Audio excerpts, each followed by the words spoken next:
নমস্কাৰ বন্ধুসকল, মই হিৰেণ। আজিৰ এই ভিডিঅ'ৰ উদ্দেশ্য হৈছে অন্নপ্ৰসন্ন সংস্কাৰৰ সম্পূৰ্ণ তথ্য আৰু বিৱৰণ, লগতে ইয়াৰ গুৰুত্ব। প্ৰথমে মোৰ চেনেলটো আপোনালোকে ছাবস্ক্ৰাইব কৰি ল'ব, যাতে মোৰ পিছৰ ভিডিঅ'বিলাক আপোনালোকে সহজে লাভ কৰিব পাৰে। লগতে মোৰ ভিডিঅ' যদি ভাল লাগে তেন্তে লাইক আৰু শ্বেয়াৰ কৰিব, কমেণ্ট কৰি আপোনালোকৰ মনোভাৱ প্ৰকাশ কৰিব। এতিয়া মূল বিষয়লৈ। আজি এই ভিডিঅ'ৰ উদ্দেশ্য হৈছে অন্নপ্ৰসন্ন সংস্কাৰৰ সম্পূৰ্ণ তথ্য, জ্ঞান আৰু ইয়াৰ গুৰুত্ব।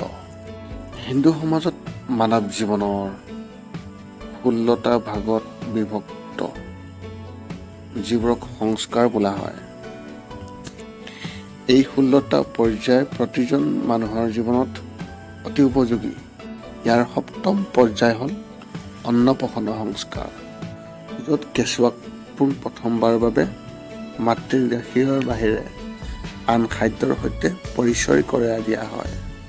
শিশুৰ জীৱনত এই সংস্কাৰ অতি গুৰুত্বপূৰ্ণ আৰু ইয়াৰ গুৰুত্ব আছে, কাৰণ ইয়াৰ পৰা তেওঁ কেৱল অন্য খাদ্য গ্ৰহণ কৰি জীৱিকা উপাৰ্জন কৰিব লাগিব।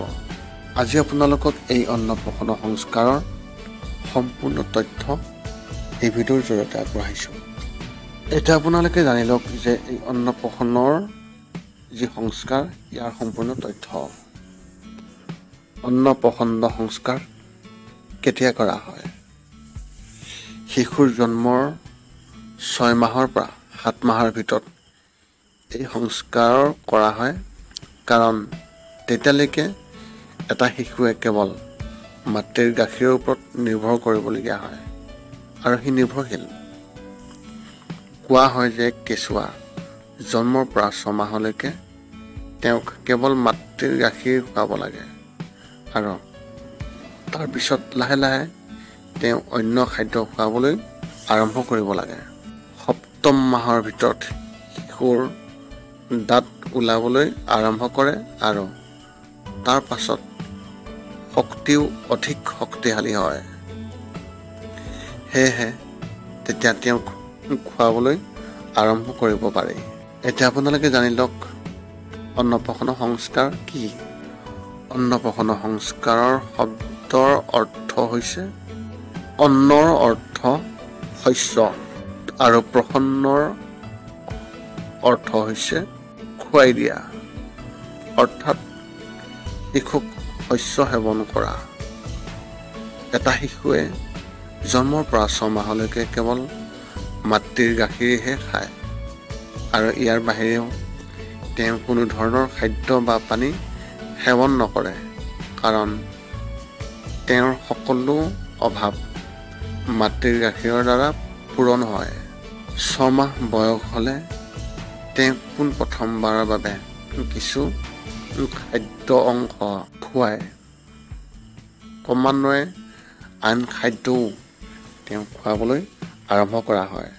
সেই দিনটোতেই ঘৰত সকলো সদস্যই একগোট হৈ এক পূজাৰ আয়োজন কৰে আৰু সম্পূৰ্ণ ৰীতি নীতিৰে শিশুটিক খাদ্য পৰিৱেশন কৰা হয়।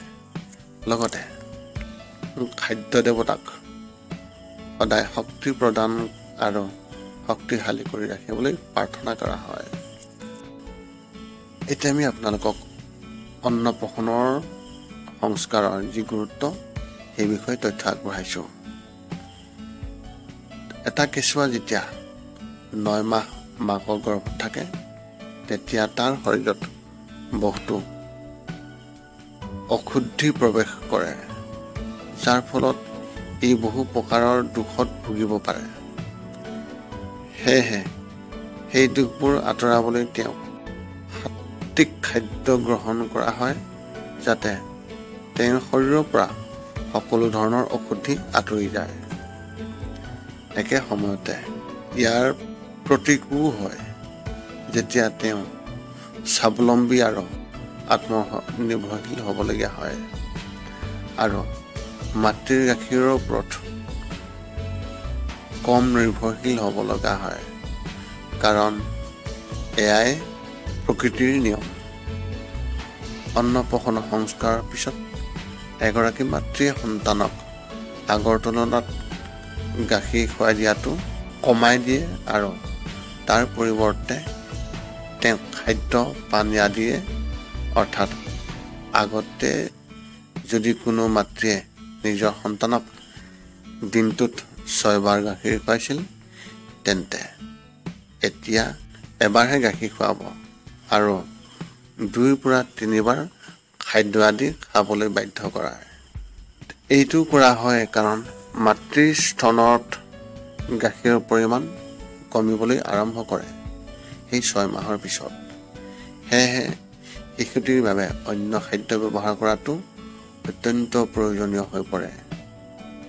এটা কেঁচুৱা আৰু মাতৃ উভয়ৰে স্বাস্থ্যৰ প্ৰতি লক্ষ্য ৰাখি এই কাম কৰা হয়।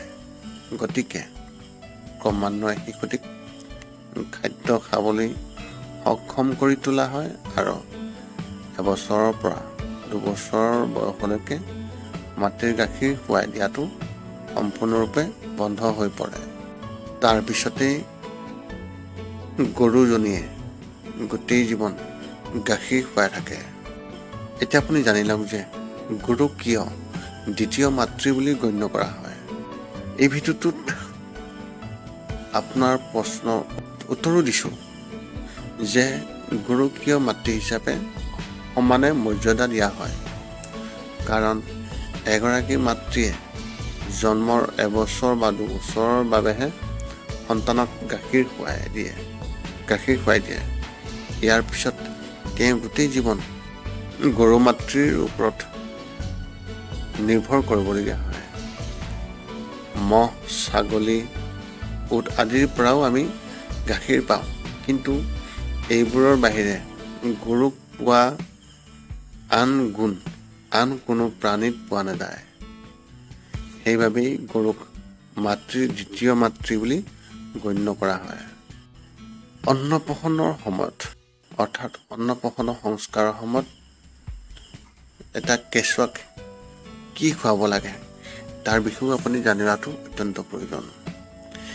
যিহেতু কেঁচুৱাটোৱে সেই সময়লৈকে মাতৃৰ গাখীৰৰ বাহিৰে কোনো কঠিন খাদ্য খোৱা নাই, সেয়েহে সেই অন্নপ্ৰসন্ন সংস্কাৰৰ সময়ত তেওঁক কোনো কঠিন খাদ্য নিদিব। আপুনি খাদ্য প্ৰস্তুত কৰি তেওঁক তৰল ৰূপত দিয়ক।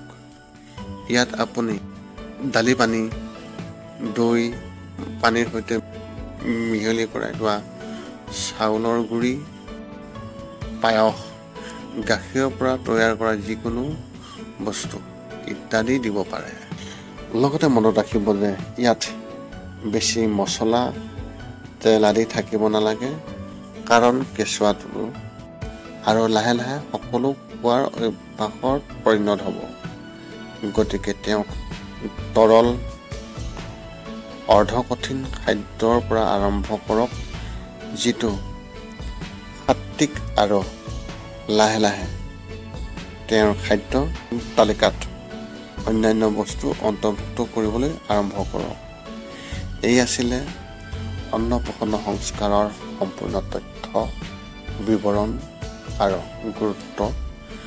পুনৰ লগ পাম অন্য এটা ভিডিঅ'ত। আজিলৈ ধন্যবাদ।